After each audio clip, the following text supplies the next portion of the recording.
Hello student, कैसे हैं आप सभी। तो जैसा आपको मालूम है कि हम लोग नवनीत का प्रैक्टिस सेट सॉल्व कर रहे हैं और ये आपके एग्ज़ाम के लिए बहुत ज़्यादा इंपॉर्टेंट है। तो हम लोग जो है क्वेश्चन नंबर 2 आज स्टार्ट करेंगे। जैसा आपको मालूम है क्वेश्चन नंबर 2, इससे पहले मैंने क्वेश्चन नंबर 1 कराया था। अगर आपने वो वीडियो नहीं देखा है तो जाकर ज़रूर देखिए, उसका लिंक आपको डिस्क्रिप्शन में मिल जाएगा।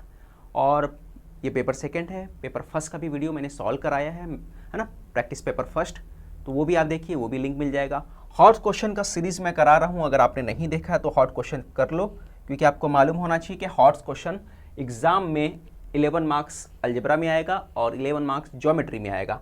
अगर आपको 95 प्लस मार्क्स चाहिए मैथ्स के अंदर तो आपको हॉट्स करना बच्चों ज़रूरी है, ठीक है। तो हॉर्स करना जरूरी है। नवनीत के प्रैक्टिस सेट अगर आपने अच्छे से लगा लिया और हॉर्स अच्छे से लगा लिया तो डेफिनेटली मुझे उम्मीद है कि आप एग्जाम में 95 प्लस मार्क्स लेकर आएंगे, ठीक है। चलो देखते हैं पहला क्वेश्चन जो दिया है, complete the following activities and re right it. आपको मालूम है क्वेश्चन नंबर 2 के अंदर जो होता है एक्टिविटी बेस्ड क्वेश्चन होता है और कोई 2 क्वेश्चन करना रहेगा 3 के अंदर। तो पहला क्वेश्चन ये दिया हुआ है, यहाँ पे दिख रहा है आपको एक सर्कल के अंदर एक ट्राइंगल बना हुआ है, ABC inscribed in the semi circle. ABC जो है यहाँ पर ये इंस्क्राइब्ड है सेमी सर्कल के अंदर, यानी कि ये 90 डिग्री बना रहा है आपका। इंटरसेप्ट सेमी सर्कल AX है ना, इंटरसेप्ट सेमी सर्कल AXC को इंटरसेप्ट कर रहा है। Complete the following activity, find the measure of ABC find करना आप लोगों को, ठीक है। एक्टिविटी बेस में क्या रहता है, फिलअप करना रहता है। अगर आर्क AXC कितना होगा, ये आर्क AXC इसकी बात कर रहा है, ये आर्क AXC आप देखकर ही बता दो, है ना। दिख रहा है आपको, आधा सर्कल पूरा बना रहा है, हाफ सर्कल पूरा बना रहा है, इसका मतलब कितना होगा, ये 180 होगा, ये होगा आपका 180। ये क्लियर हो गया। मेजर ऑफ सेमी सर्कल कितना होता है, 180 होता है, 180 लिख दिया आपने। उसके बाद ABC क्या होता है, मेजर आर्क इसका हाफ होता है, किसका हाफ होता है, मेजर आर्क AXC का हाफ होगा, ठीक है। ABC जो दिख रहा है ये ABC की बात कर रहे हैं, जो एंगल बन रहा है ये किसका होगा, ये जो आर्क है इसका हाफ होगा, ठीक है। तो यहाँ पे हमने लिख दिया मेजर आर्क AXC, क्लियर हो गया। तो ये कितना है, इसकी वैल्यू देखो 180 था तो यहाँ पे 180 लिख दिया। 2 और 180 डिवाइड हो जाएगा, कितना आ जाएगा, 90 हो जाएगा। 2 से जब 180 को डिवाइड कर दो हाफ हो जाएगा, 90 आ गया। तो यही आपको फाइंड करना था, यही आपका आंसर है, ठीक है। ये आपका क्वेश्चन नंबर 2 है जो ट्रिगोनोमेट्री का है, ठीक है। तो ट्रिग्नोमेट्री में अगर आपको मालूम होगा sine square plus cos square theta equal to 1 होता है। कितना होता है, 1 होता है।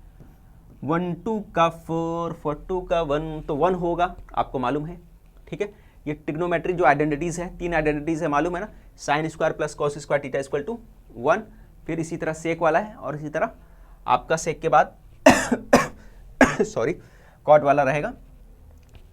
डिवाइडिंग इस term by cos square theta we get. हर टर्म को हम लोग क्या कर रहे हैं, इस टर्म को कॉस से डिवाइड करते रहे। किससे डिवाइड करें, कॉस स्क्वायर थीटा। तो कॉस स्क्वायर थीटा से ये डिवाइड करो, ये डिवाइड करो, तो ये दोनों डिवाइड हो गया। तो क्या बचा, ये डिवाइड होकर 1 बच गया।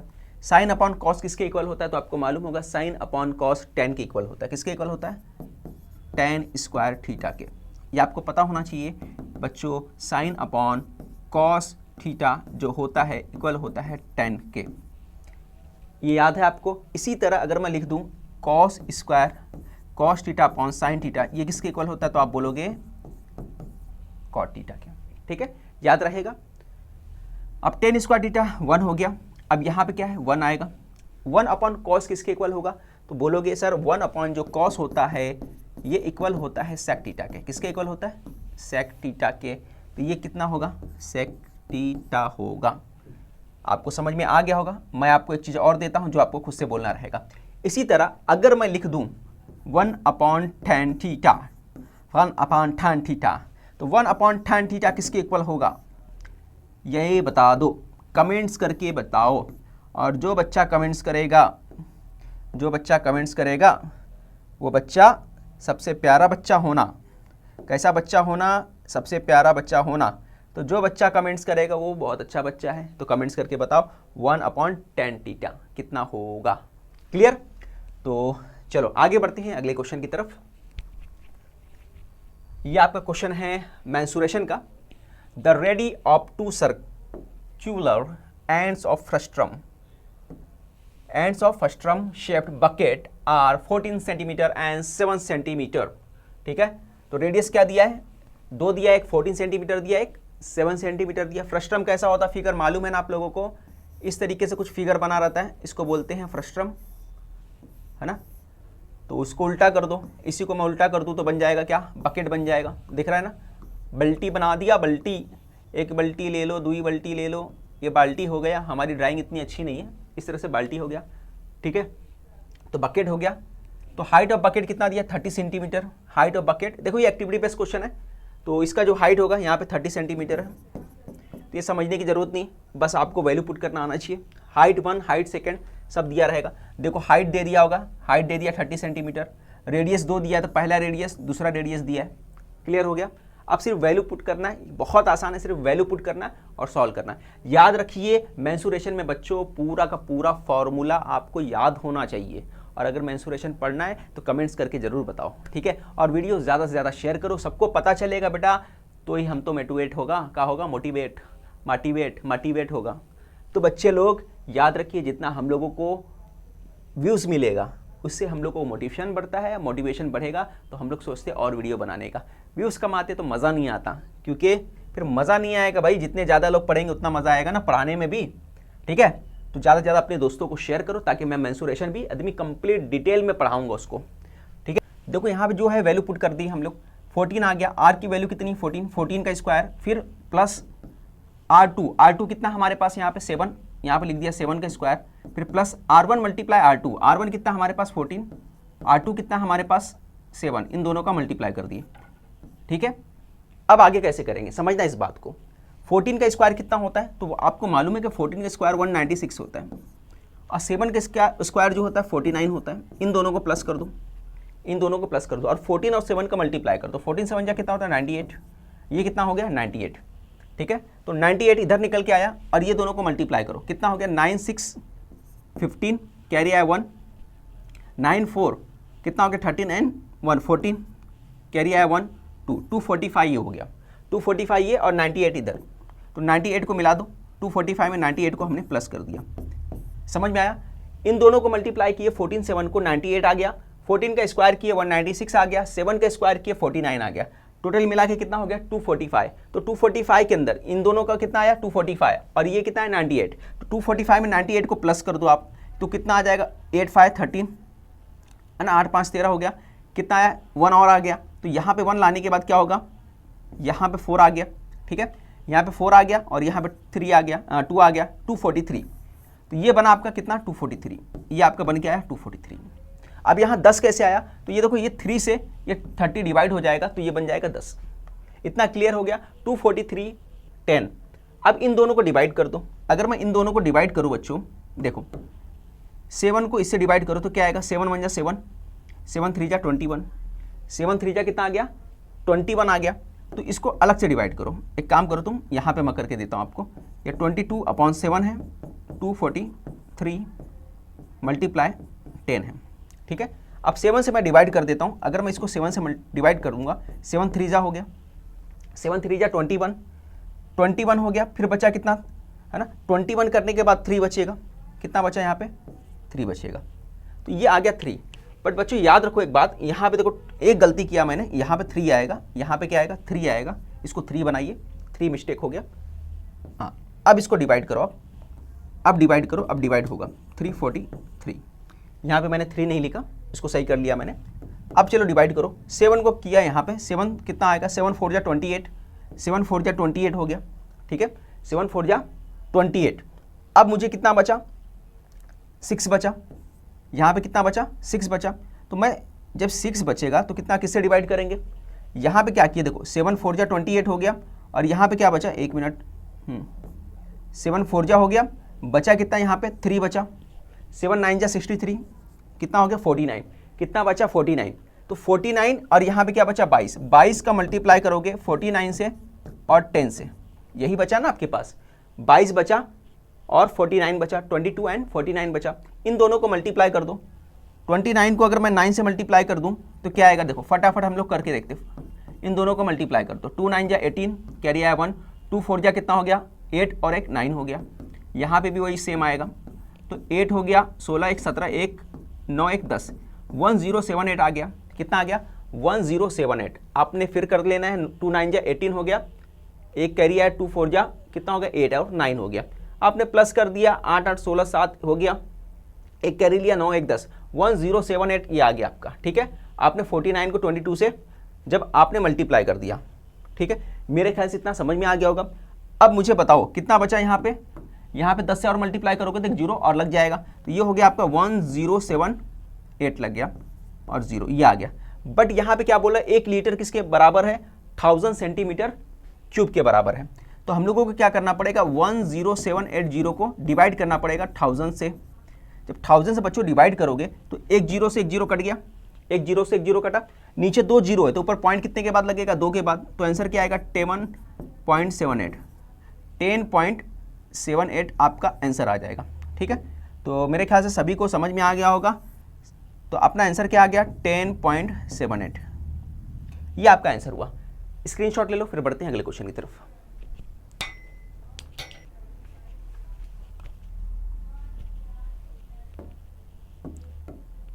अब देखो इसमें क्या करना है, सॉल्व द फॉलोइंग सब क्वेश्चन। अब ये क्वेश्चन को अपने को सॉल्व करना है। ये देखो यहाँ पे देखते ही समझ में आ गया कि यहाँ पे एंगल बाइसेक्टर थ्योरम लगेगा। ठीक है, तो यहाँ पे डायरेक्ट ऐसे लिख सकते हैं हम लोग, इन ट्राइंगल LMN जो है रे एम्प्टी, जो रे एम्प्टी है वो बाइसेक्ट करता है,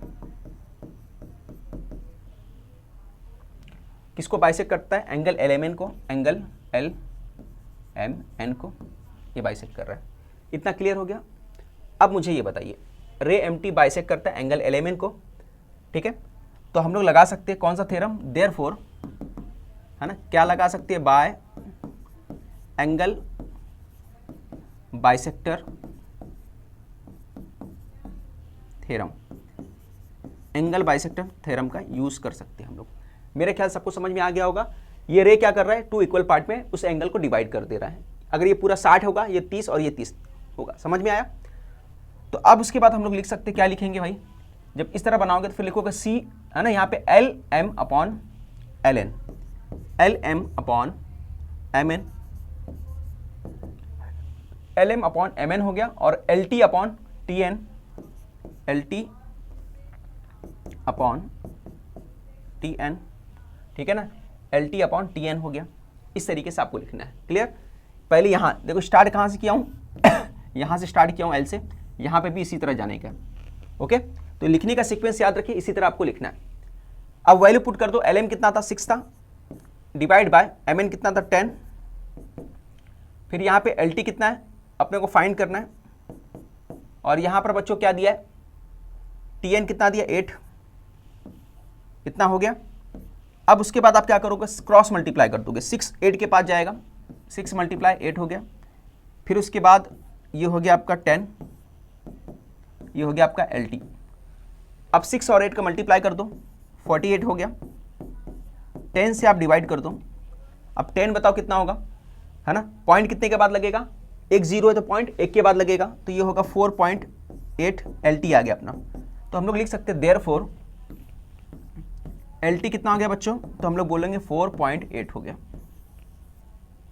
4.8, ये आपका LT निकल के आ गया। मेरे ख्याल से सबको समझ में आ गया होगा। स्क्रीनशॉट ले लो, फिर आगे बढ़ते हैं अगले क्वेश्चन की तरफ।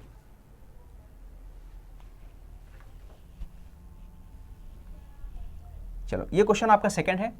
क्या दिया है, PQ जो है √8 दिया है, QR जो है √5 दिया है, PR जो है √3 दिया है। क्या ये ट्राइंगल जो है राइट एंगल ट्राइंगल है या नहीं, ये अपने को फाइंड करना है। तो PQ का आप क्या करो, स्क्वायर कर लो। ठीक है, PQ का स्क्वायर करूंगा मैं, टेकिंग स्क्वायर, तो हो जाएगा PQ स्क्वायर इक्वल टू √8 का स्क्वायर कर लो। तो आपको मालूम है √8 का स्क्वायर करेंगे तो PQ कितना निकल के आएगा अपने पास, 8 आ जाएगा। ठीक है, तो PQ स्क्वायर कितना आ गया, 8 आ गया। ये पहला काम आपको करना है, इतना हो गया। फिर उसके बाद आप क्या करो, PQ। ठीक है, पहली बात तो आपको ये समझना पड़ेगा कि ये ट्राइंगल बनता कैसे है। देखो ये ट्राइंगल, अगर राइट एंगल की बात हो रही है तो एक ट्राइंगल ऐसा बना लो, एक ट्राइंगल ऐसा बना लो। आप जो सबसे बड़ा वाला साइड है ये पी क्यू क्या होगा, सबसे बड़ा वाला साइड, बाकी जो साइड है छोटे वाले उनको स्क्वायर कर लो। तो पहला मैंने स्क्वायर कर लिया, पी क्यू कितना आ गया 8 आ गया। अब इन दोनों का स्क्वायर करो, क्यू आर का स्क्वायर करूंगा मैं, तो क्यू आर का स्क्वायर कितना हो जाएगा √5 का स्क्वायर, ठीक है। तो क्यू आर स्क्वायर कितना हो जाएगा आपका 5 आ गया, ये कितना आ गया 5 आ गया, ठीक है। अब उसके बाद अब क्या करो बच्चों, क्यू आर आ गया आपका, पी आर ले लो, उसके बाद आप क्या लोगे पी आर का स्क्वायर ले लो, यानी √3 का स्क्वायर करोगे तो ये आ जाएगा पी आर आपका आ जाएगा 3, ठीक है ना।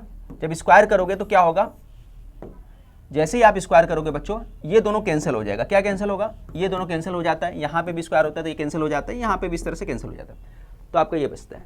क्लियर हो गया। अब मुझे बताओ अगर मैं इसको क्यू आर स्क्वायर, ठीक है, और P R square equal to किसके है ना, किसके इक्वल है क्या बताओ, Q R square P R square अगर इसके पी क्यू के स्क्वायर है क्या, इक्वल है क्या, वैल्यू पुट करके चेक कर लेते है ना। तो यहाँ पे पी क्यू कितना हमारे पास 8 है, ये कितना हमारे पास 5, क्यू आर कितना है 5 है, ये कितना है 3 है, तो 8 और 8, तो हमारे को क्या आया left hand side equal to कितना आ रहा है, राइट हैंड साइड आ रहा है, ठीक है। लेफ्ट हैंड साइड किसके इक्वल आ रहा है, राइट हैंड साइड। तो हम लोग बोल सकते हैं कि ये जो साइड है कौन सा पी क्यू है ना, पी क्यू जो साइड है ये क्या होगा हमारा हाइपोटेनस होगा, therefore we can say that P Q क्या होगा हमारा हाइपोटेनस साइड है, लॉन्गेस्ट साइड है, पी क्यू क्या है लॉन्गेस्ट साइड है, और लॉन्गेस्ट साइड क्या होता है हाइपोटेनस होता है,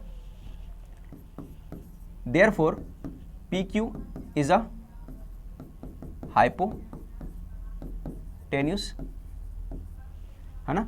देयरफॉर अब पी क्यू जो है, अगर मैं पी क्यू हाइपोटेनस बना देता हूं, देखो ये पी हो गया ये क्यू हो गया, तो ये क्या होगा आर, पी क्यू हाइपोटेनस है तो इसके सामने वाला जो एंगल होता है वो क्या होता है राइट एंगल होता है ना, उसके सामने वाला राइट एंगल होता है। तो हम लोग बोल सकते हैं पी क्यू आर के अंदर अगर मेरे पास पी क्यू जो है सबसे बड़ा वाला साइड जो है इतना निकल के आ रहा है, तो हम लोग क्या बोलेंगे बच्चों, एंगल आर जो होगा हमारा क्या होगा 90 डिग्री होगा, एंगल आर क्या होगा 90 डिग्री होगा है ना।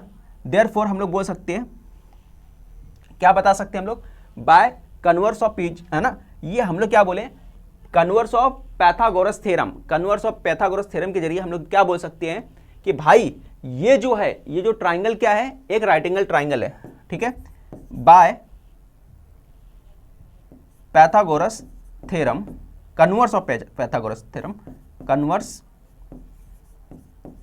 ऑफ पीजीटी, ये लिखने के बाद कन्वर्स ऑफ पीजीटी ये लिखना, उसके बाद ये लिखना, ये लिखोगे आर कितना 90 डिग्री और आर 90 डिग्री, देयरफॉर हम लोग बोल सकते हैं कि भाई ये जो है ट्राइंगल कौन सा, triangle P Q R is a right angle triangle, ठीक है। बस यही आपको प्रूफ करना था, हमने बता दिया भाई ऐसे आएगा, ठीक है। स्क्रीनशॉट लो, आगे बढ़ते हैं आगू बढ़ते हैं। चलो अगवा क्वेश्चन कहा बबुआ, बबुआ चलो ये क्वेश्चन दिया आपको, in the figure chord A B chord C D ये दोनों क्या है कॉन्ग्रेंट है, अब प्रूफ करना है कि आर्क ए सी और बी डी ये भी कॉर्ड जो है ये वाला कॉर्ड की बात हो रही है, आर्क ए सी और आर्क बी डी ये दोनों जो आर्क है ये दोनों आपस में क्या है कॉन्ग्रेंट है, ये अपने को प्रूफ करना है, ठीक है। तो कैसे करोगे, तो यहाँ से स्टार्ट करते हैं। सबसे पहले तो यहाँ लिखेंगे हम लोग, क्या लिखा भाई कि कॉर्ड जो है आपका ए बी कॉन्ग्रेंट है कॉर्ड सी डी के, ये आपको गिवन है, यहाँ पे गिवन करके आप लिख सकते हो। पहला पॉइंट ये।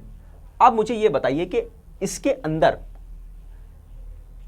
आपको नजर आ रहा है कि ये जो है कौन सा कॉर्ड ए बी जो है ए बी और सी डी अगर दोनों कॉन्ग्रेंट है तो इनके सामने वाला जो आर्क बनता है वो भी क्या होता है करस्पॉन्डिंग आर्क जो होगा क्या होगा भाई, वो आर्क जो बनेगा वो भी तो क्या होगा कॉन्ग्रेंट होगा। Arc A C B arc A C B congruent होगा आर्क ए सी बी, यानी यहां पे और यहां पे आएगा डी बी बी सी के, ठीक है। Corresponding arc of congruent chord are congruent chord corresponding arc किसके congruent chord के क्या होते हैं, congruent होते हैं, क्या होते हैं, congruent होते हैं, ठीक है। तो ये आपको वैसे ही लिख देना है, तो आपने लिख दिया। इतना क्लियर हो गया, corresponding arc of congruent chord are congruent, ठीक है, ये आपको लिख देना है। यानी ये जो आर्क है, ये जो कॉर्ड है इधर वाला, तो इसके सामने वाला जो ये पूरा का पूरा यहाँ तक होगा, इसके सामने वाला जो आर्क होगा वो क्या होगा, कॉन्ग्रुएंट होगा। इसी तरह अगर मैं बात करूँ, ये वाला जो दिख रहा है आपको, ये वाला जो आर्क है, कॉर्ड है, इसके सामने वाला जो दिख रहा है यहाँ तक जो कॉर्ड है, इस कॉर्ड का सामने वाला जो आर्क है ये भी क्या होगा, कॉन्ग्रुएंट होगा। किसके, कौन किसके कॉन्ग्रुएंट होगा, तो आपको ये समझ में आना चाहिए, ये आपस में दोनों कॉन्ग्रुएंट होगा। क्यों, क्योंकि ये दोनों जो है आपस में कॉन्ग्रुएंट है। क्लियर हो गया। इतना करने के बाद अब बच्चों ध्यान दो आगे, तो हम लोग बोल सकते हैं ये दोनों कॉन्ग्रुएंट है, तो इसका मतलब ये दोनों कॉन्ग्रुएंट है, तो इसका ये मेजर आर्क जो होगा आपस में इक्वल भी होगा, मेजर आर्क जो है, ठीक है। तो आप लिखोगे मेजर आर्क ACB इक्वल होगा मेजर आर्क जो है, आर्क इस तरह से लिखता हूँ, रुको, मेजर आर्क ACB इक्वल होगा मेजर आर्क DBC के, ठीक है। तो ये दूसरे के इक्वल होगा। अब मुझे ये बताइए, अगर ये दोनों इक्वल है तो आर्क ACB किससे बनता है, आर्क ACB बनता है AC से और CB से, ठीक है, दिख रहा है ना। आर्क ACB किससे बनता है, AC से CB से। तो मैं लिख सकता हूं यहाँ पे मेजर आर्क जो है, जो मेजर आर्क जो है ये जो बना है किससे, आर्क AC से, और किससे बना है, CB से, और बाजू वाला जो है DBC किससे बना है, तो आप बोलोगे DBC जो बना है DB और BC से बना है, DB से CB से और BD से बना है, ठीक है। तो मैं लिखूंगा CB और BD,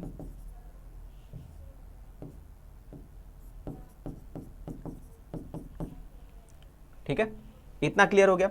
अब दोनों तरफ देखो कुछ सेम दिख रहा है, CB सेम दिख रहा है, तो CB से CB कैंसिल कर दो आप। तो अगर CB से CB आपने कैंसिल कर दिया तो क्या बचा, यहाँ पे बचा major arc AC, major arc BD, एक दूसरे के इक्वल बचा। अब दोनों इक्वल है तो इसका मतलब क्या होगा, आर्क जो होगा, आर्क हमारा आर्क AC, तो हम लोग बोल सकते हैं हमारा जो आर्क है, आर्क AC जो होगा किसके कॉन्ग्रुएंट होगा, आर्क BD के। यही आपको प्रूफ करना था, ये हैंस प्रूफ करके लिख सकते हो, ये आपका प्रूफ हो गया, ठीक है। यही आपको प्रूफ करना था और ये आपने लिख दिया, प्रूफ कर दिया। मेरे ख्याल से सबको समझ में आ गया होगा। चलो आगे बढ़ते हैं अगले क्वेश्चन की तरफ। Find the slope of line joining E and F, ये अपने को फाइंड करना है। तो मैं लिखूंगा स्लोप ऑफ EF, ठीक है। EF का स्लोप मालूम करना है, तो उससे पहले आपको क्या करना पड़ेगा, थोड़ा सा एक पॉइंट और लिख देता हूं, लेट करके लिखता हूं, लेट E -4 -2 और दूसरा वाला क्या है, एंड F कितना है, 6 और 3 है। तो इसको मैंने ले लिया, क्या ले लिया भाई, इसको मैंने ले लिया x1, इसको ले लिया y1, इसको ले लिया मैंने x2, इसको ले लिया मैंने y2, ठीक है, ये हो गया y2। अब इसके बाद बच्चों आपको क्या लिखना है, स्लोप ऑफ EF, ये लिखना है, स्लोप ऑफ EF लिखना है। ये लिखा आपने तो क्या हो जाएगा, क्या फॉर्मूला है, y2 माइनस y1 और x2 माइनस x1 है, ये फार्मूला है। अब वैल्यू पुट कर दो, y2 कितना हमारे पास 3 है तो हमने लिख दिया 3, और y1 कितना है यहाँ पे दिख रहा है आपको, y1 कितना है -2 है तो लिखोगे -2 ब्रैकेट के अंदर, ठीक है, क्योंकि यहाँ पे फॉर्मूले का माइनस था वो लिखा, फिर ब्रैकेट में लिखा। x2 कितना है 6 है, और x1 कितना हमारे पास -4 तो हमने लिखा -4। अब आगे सॉल्व करना है। आगे बच्चों मैं ब्रैकेट ओपन करूँगा, अगर मैं बच्चों ब्रैकेट ओपन करूँगा तो माइनस माइनस प्लस हो जाएगा, दिख रहा है आपको, ब्रैकेट ओपन करते ही माइनस माइनस क्या हो जाएगा, प्लस हो जाएगा, ठीक है। तो ये हो जाएगा 3 + 2 और नीचे हो जाएगा 6 + 4, 3 2 5 हो गया, 6 + 4 10 हो गया। ये दोनों को कैंसिल किए तो कितना है 1/2 आ गया, कैंसिल किए तो 1/2 आ गया। तो स्लोप ऑफ EF कितना आ गया बच्चों, तो हम लोग बोलेंगे 1/2 आ गया। ये हमारा आंसर हो गया, ये हमारा क्या हो गया आंसर, ठीक है। तो स्लोप हमने इस तरह से निकाल लिया। सबको समझ में आया कैसे करना है ना। ब्रैकेट ओपन हुआ तो दोनों माइनस हो के प्लस हो गया, ठीक है, मल्टीप्लाई करके 3 2 5 6 4 10 हो गया, डिवाइड किया, आंसर आया। स्क्रीनशॉट ले लो। इसके बाद आगे बढ़ते हैं अगले क्वेश्चन की तरफ। तो अगला क्वेश्चन देखो यहाँ पे दिया प्रूफ करने वाला क्वेश्चन, तो उसको मैं कहाँ करता हूँ, ये स्पेस यहाँ पे करता हूँ, इसको वहाँ पे लिख देता हूँ, ठीक है। इसको मैं क्या करता हूँ यहाँ से हटा लेता हूँ, 1 मिनट रुक जा भाई।